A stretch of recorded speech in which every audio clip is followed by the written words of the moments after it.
Wag naman puro butter shrimp ang ginagawa mong luto sa hipon. At dahil Christmas holiday na nga, ilagyan mo naman ng twist ang pagluluto nito. At in terms naman sa pagluluto, ay napakadali lang din naman. At swak na swak din naman sa budget ang mga ingredients na gagamitin. Kung bet mo nga itong recipe na to, itapusin mo nga itong video para naman meron kang bagong pagkain na ihahain ngayong Pasko. At sa sobrang sarap nga ng recipe na to, ay malamang nga ay ulit-ulitin mo ang pagluluto nito kahit walang handaan. Sa isang malinis na lagayan nga ay maglagay ka nga lang ng cornstarch, harina, asin at onion powder. I-mix lang natin siya all together hanggang magkahalo-halo nga siya. Kumuha ka pala ng isang lagayan para nga mahati nga natin itong powder mixture. Bale, isa-set aside nga muna natin yung kalahati at yung isa naman ay gagawin nga natin butter. Then add 1 cup of water and then your selected chili sauce.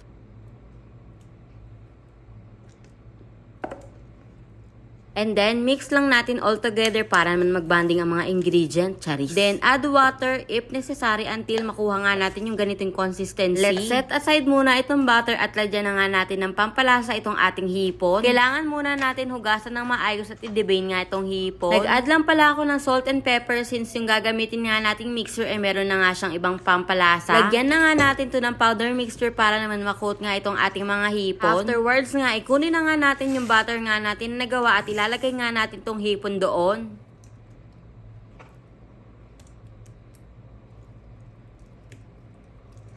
After nga natin ma-dip itong mga hipon dito sa butter, kailangan na nga natin siyang prituhin sa mainit na kawali. At kapag golden brown na nga siya, ay pwede na nga natin siyang hanguin.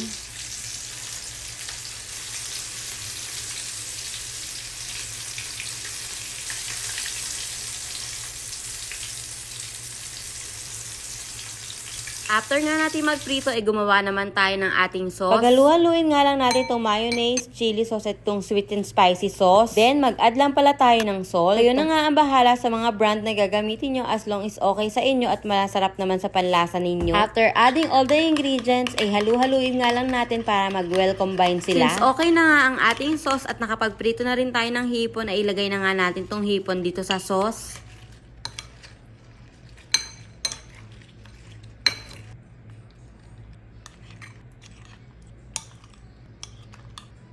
At tada, ito na nga ang ating dynamite shape na pwedeng-pwede mo nga i-serve ngayong Pasko.